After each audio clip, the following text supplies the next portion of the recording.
أعوذ بالله من الشيطان الرجيم بسم الله الرحمن الرحيم الحمد لله رب العالمين والصلاة والسلام على سيدنا محمد وعلى آله وصحبه أجمعين. Assalamualaikum warahmatullahi taala wabarakatuh. Salam sejahtera, selamat pagi. Alhamdulillah. Hari ini saya akan berkongsi kepada tuan-tuan dan puan tentang ilmu, tentang satu ilmu. Ilmu ini adalah ilmu tentang keibu bapaan. Kalau kita hendak menjadi seorang ayah, seorang ibu yang baik, tuan-tuan dan puan, kita mesti ada ilmu itu. Dan setelah kita mempunyai ilmu itu, kita hendaklah mempunyai kemahiran-kemahiran yang tertentu dalam ilmu keibu bapaan. Di dalam agama Islam, tuan-tuan dan puan, Allah Subhanahu wa taala mengajar kita bagaimana hendak melahirkan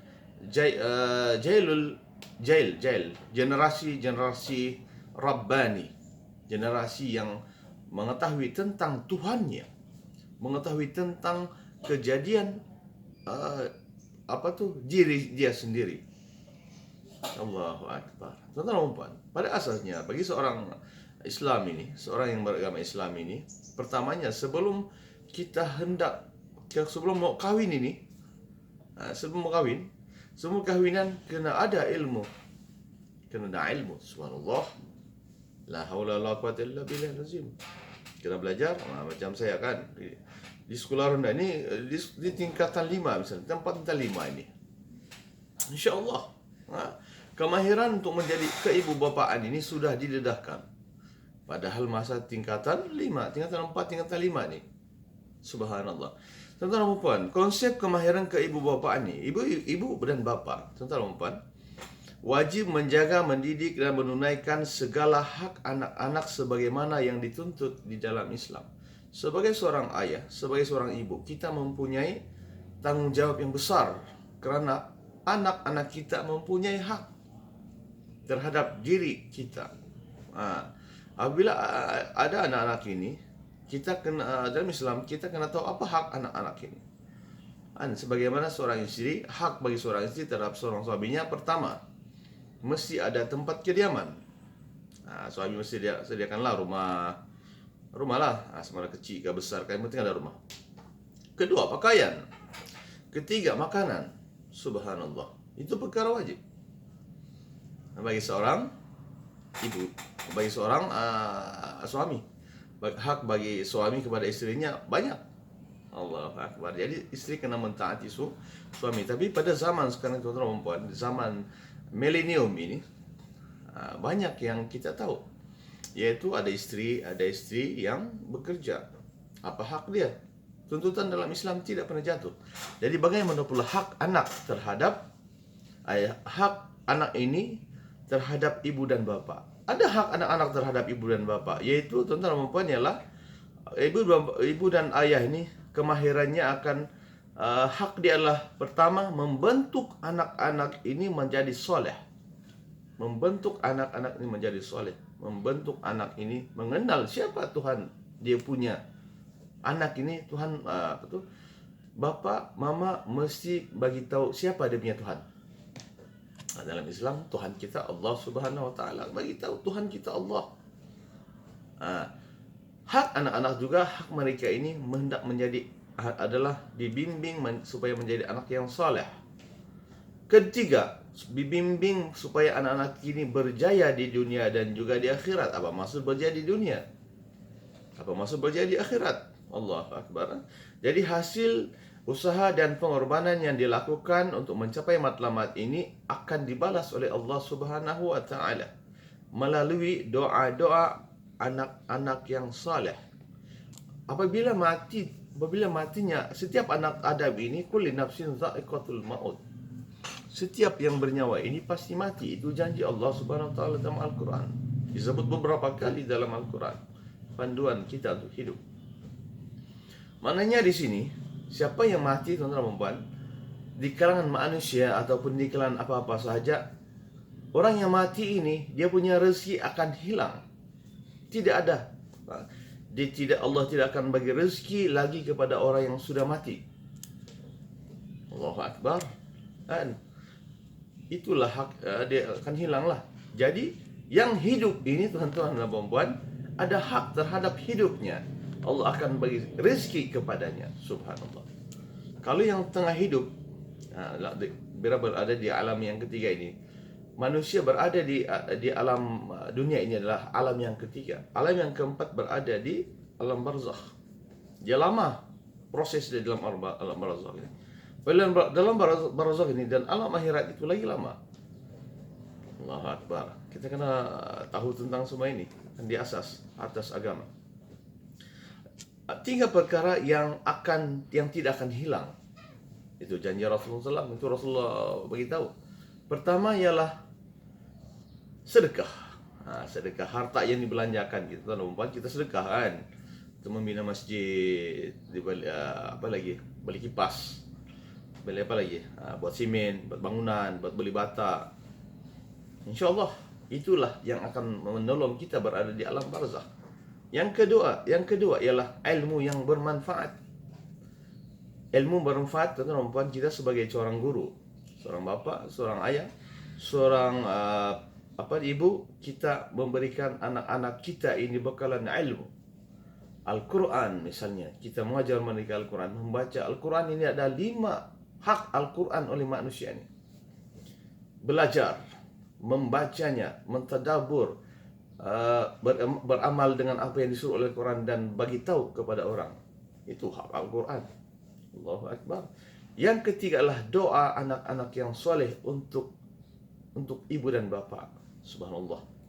Doa, Allahumma ighfir lana ya Allah dzunubana waliwalidayna warhamhum kama rabbawna shighara.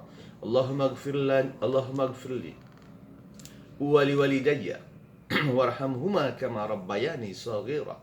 Ya Allah, ampunkanlah dosa kedua ibu bapaku. Itu nama yang soleh. Berikanlah keamanan kepada kedua orang tuaku yang berada di alam barzakh. Subhanallah. Hukum melaksanakan tanggung jawab. Tanggung jawab ibu bapa wajib melaksanakan tanggung jawab untuk mendidik anak-anak. Satu. Yang kedua, tanggung jawab ini akan dipersoal pada hari akhirat. Kullukum ra'in wa kullukum mas'ulun an ra'iyati. Subhanallah. Setiap kamu ini, kata Rasulullah SAW, kullukum ra'in, ketua, wa kullukum ra'in wa kullukum mas'ulun, dan setiap tanggung jawab ini akan dipersoal di akhirat sana. Subhanallah. Kan, jadi anak ini adalah tanggung jawab kita. Jadi anak-anak ini adalah amanah yang telah diberikan oleh Allah Subhanahu wa taala kepada ibu dan bapa. Subhanallah. Anak ini bila lahir saja kita tahnik. Tahnik ialah memasukkan buah tamar atau buah-buahan lain yang manis ke dalam mulut ataupun langit bayi. Boleh madu letak di sini kan. Tapi yang paling bagus adalah para ulama lah. Jadi bagaimanakah kita hendak melaksanakan tanggung jawab ini? Sebagai seorang ayah, bagaimana kita mau melaksanakan benda ini? Semasa mengandung, apa yang dibuat oleh si ibu semasa mengandung? Pertama, mendekatkan diri kepada Allah Subhanahu wa taala dengan melaksanakan ketaatan dan menjauhi maksiat. Allahu Akbar, baca Al-Quran lah. Salat tu biasalah. Salat tu jadikan budaya sudah. Yang kedua, menunaikan kewajiban agama dan bersabar serta melazimi membaca ayat-ayat suci Al-Quran. Yang ketiga, menjaga akhlak dan berdoa agar dikurniakan anak-anak yang saleh. Ya Allah, kurniakanlah aku anak yang saleh. Itu doa ibu dan ayah. Memastikan keselamatan istri dan kandungannya. Alhamdulillah lah, di Malaysia sekarang ini, kalau mengandung saja, dokter pun akan ambil peduli. Ada jadwal dalam. Yang kelima adalah membuat pemeriksaan kesehatan dari semasa ke semasa sebagaimana dinasihatkan oleh ahli perubatan. Biasalah ini kan. Kemudian makan makanan yang halal. Halal ini tuan-tuan adalah bersih dan suci. Jangan makan makanan yang tidak halal.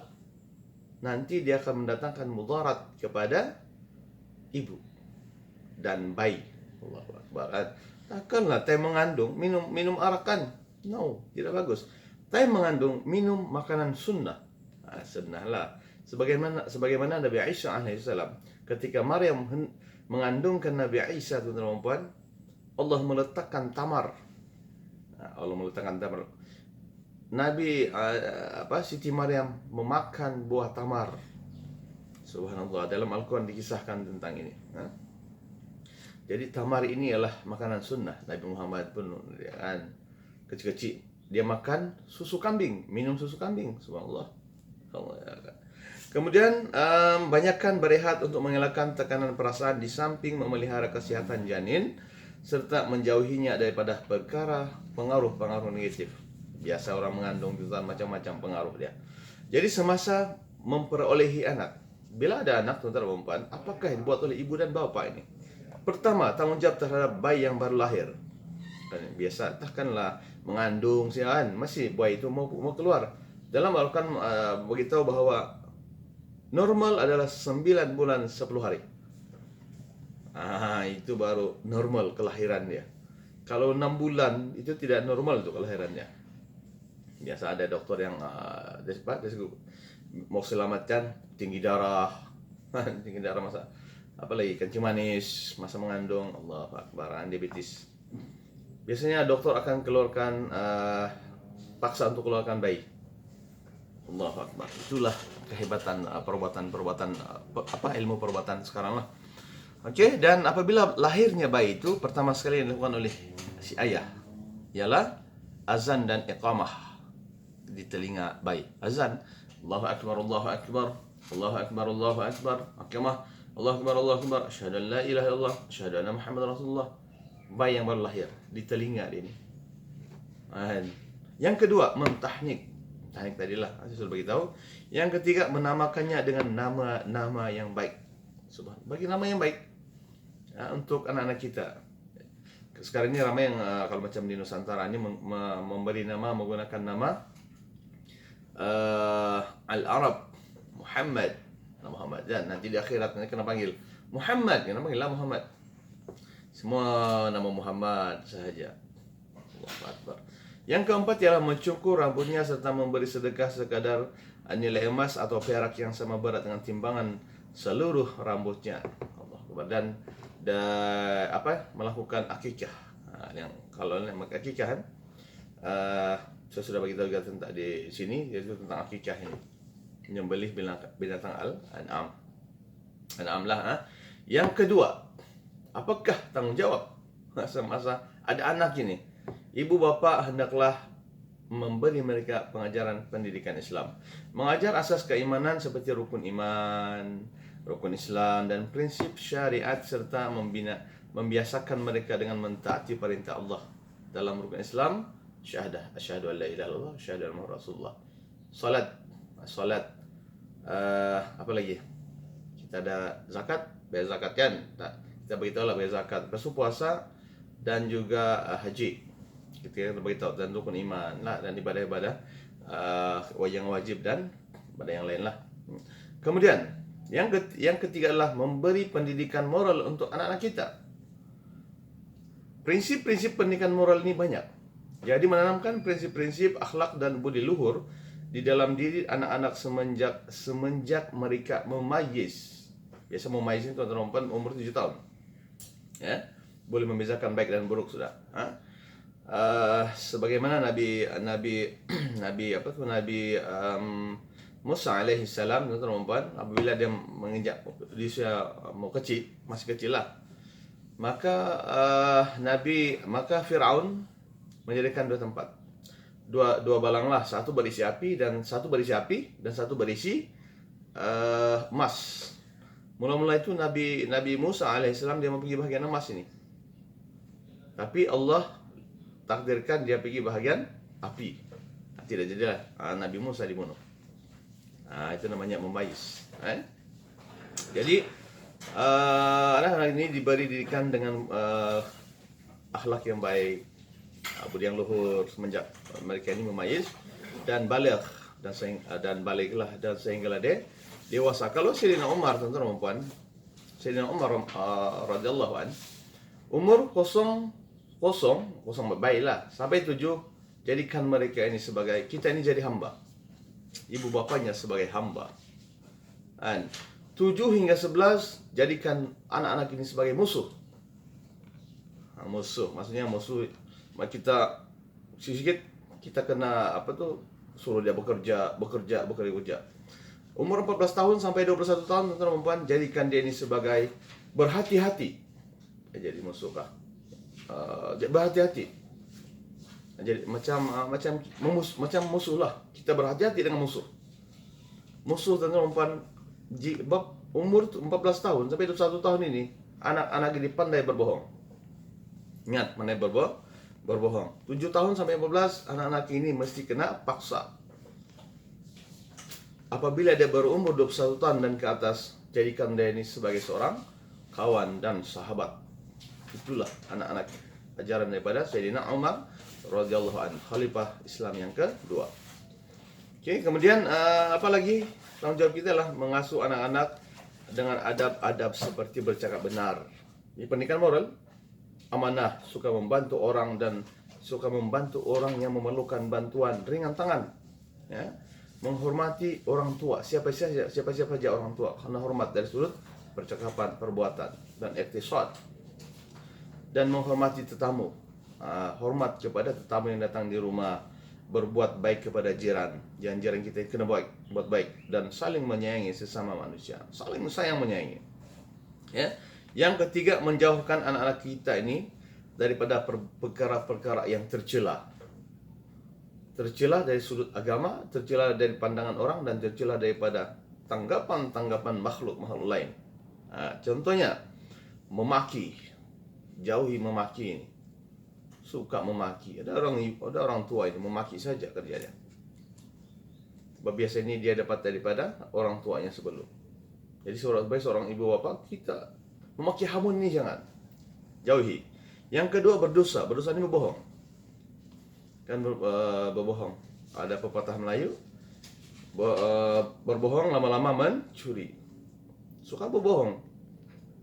Tapi dia sebenarnya kalau ikut dalam Islam, kalau kita lihat pada ilmu tasawuf, mereka yang anak-anak kita yang suka mencuri, berbohong, melakukan berdosa ini, tuan-tuan, sebenarnya sumber rezeki mereka ini berasal daripada perkara-perkara yang tidak halal.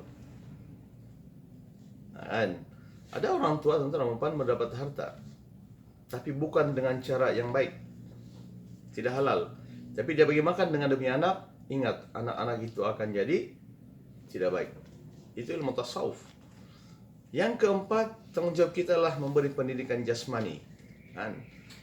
Jasmani, mudah-mudahan kalau suka jasmani ini, yang meliputi penjagaan kesehatan tubuh badan seperti menjaga makan. Ada lebihan.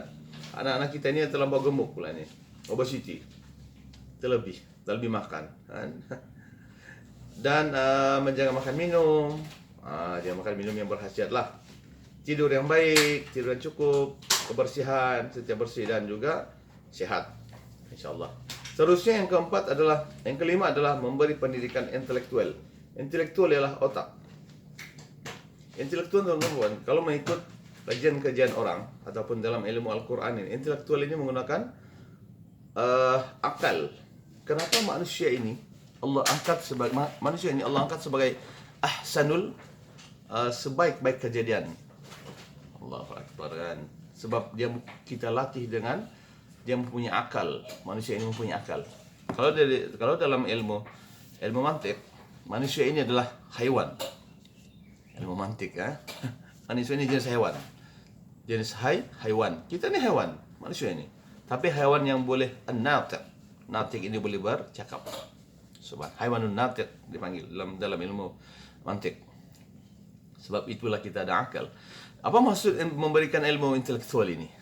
Jalan bukan ialah pendidikan yang berkaitan dengan akal dan pemikiran yang bertujuan membentuk pemikiran anak-anak dengan pelbagai ilmu seperti ilmu fardu ain, ilmu fardu kifayah.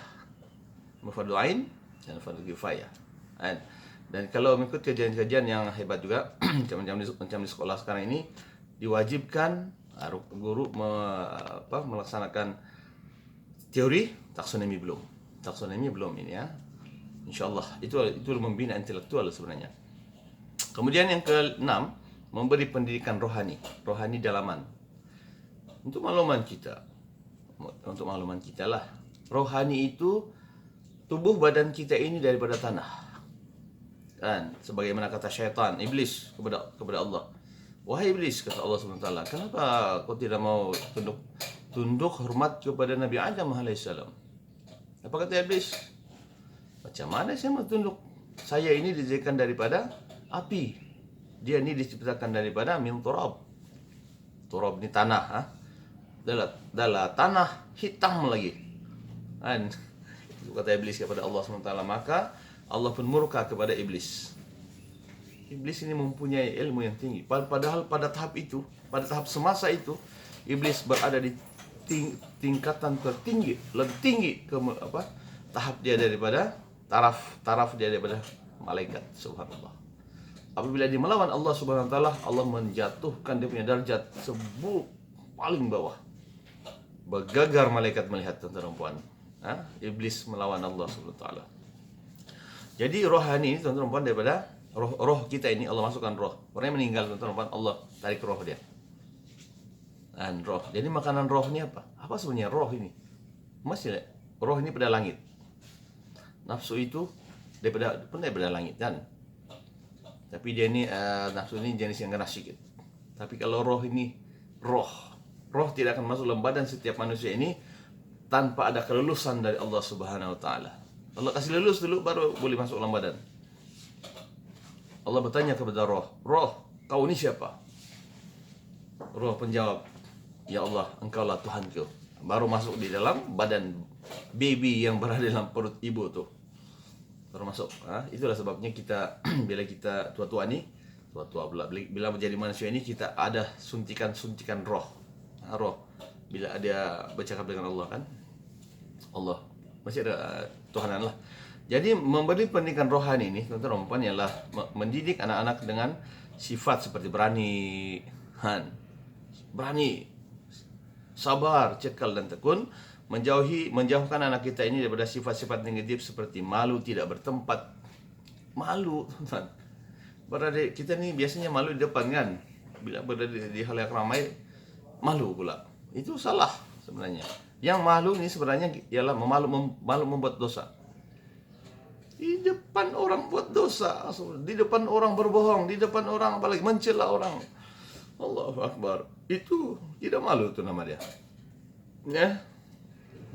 Jadi takut apa lagi? Negatif seperti takut, rendah diri, dengki. Dengki ini adalah perbuatan yang paling teruk ini. Dengki sama orang. Allahu Akbar. Orang kaya dia dengki sama orang kaya. Orang bersedekah dia dengki orang bersedekah. Allahu Akbar. Dengki ini ya sifat-sifat negatif dan juga pemarah disebut di sinilah sifat-sifat negatif ini. Yang seterusnya adalah matlamat pendidikan rohani adalah membentuk kepribadian anak-anak ini agar mereka dapat menjalankan tugas dan kewajiban dengan sempurna, berpikiran matang. Tuan-tuan, berpikiran matang ini tuan-tuan ialah apabila menghadapi sesuatu masalah dia tidak marah, relax dia, matang. Sebab matematik telah mengajar kita, ilmu matematik bukan sekadar hanya mengajar nombor, tapi dia mengajar bagaimana hendak menyelesaikan setiap isu itu ada jawaban. Itu baru matang, ada matang.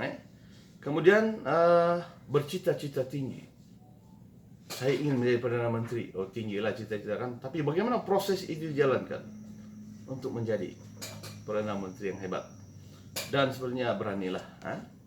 Dan seterusnya, yang terakhir yang saya boleh kongsikan, apakah itu tanggung jawab ibu bapa apabila memperolehi anak ialah seterusnya adalah memberikan pendidikan sosial kan. Nah, kita ini dia perlu juga pendidikan sosial ini. Seperti anak-anak kita ini hendaklah diajar dengan konsep persaudaraan. Saudara, ukhuwah. Ukhuwah ini persaudaraan. Yaitu persaudaraan sama siapa? Kalau Islam, sesama Islam lah. Subhanallah. Seterusnya adalah kita ajar juga anak kita dengan tentang social ziarah. Ziarah, suka berziarah. Ziarah kan ke Nabi Muhammad ni, Nabi Muhammad beritahu lah, kalau ibu bapa kita ni, bila sudah meninggal ibu bapa kita ni, kita tinggal anak-anak dia, ziarahilah dia punya kawan-kawan kita punya orang tua kan. Siapa dia punya kawan dulu masa muda-muda dulu, kita ziarah, bagi tahu bahwa punya bapa gini. Itu namanya ziarah dalam Islam. Tapi kan ada adab lah, adab macam mana adab berziarah kan. Dia kena adab. Itu dalam Islam diajar tentang adab Islamiyah nama dia. Akhlak Islam ni amat hebat, etika. Kemudian menghormati hak orang lain dan sebagainya lah. Setiap manusia ini ada hak. Dalam pendidikan civic kita diajar tentang hak. Kita diajar tentang tanggung jawab dan juga diajar macam mana hendak melaksanakan tanggung jawab untuk memenuhi hak-hak yang ada. Contohnya hak sebagai hak manusia ini hidup aman damai. Apa tanggung jawab kita? Kita kena belajar macam mana kita menghormati orang. Subhanallah, itu civic. Apakah program-program yang kita nak buat? Itu civic. Subhanallah. Dan seterusnya itu antara perkara yang mesti ditekankan adalah batas-batas aurat. Aurat kan? Kita diajar tentang batas aurat.